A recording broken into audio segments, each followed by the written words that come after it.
Trading on margin allows you to borrow money from your brokerage to buy more stock than you could afford with your cash alone. At its core, margin is simply leverage. It uses borrowed capital to potentially magnify your returns, but it also magnifies your losses. Regulators limit how much you can borrow. You must typically put up at least half of the money yourself for any new purchase.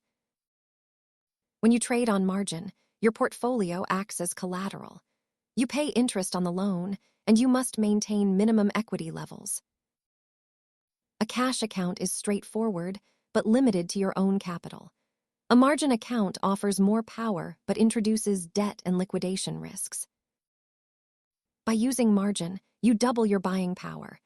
If the asset price rises, your gains are doubled, but if it falls, your losses double too.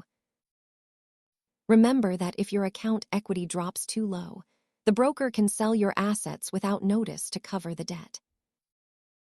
Margin trading is complex and risky. Always do your research before borrowing. Thanks for watching and stay informed.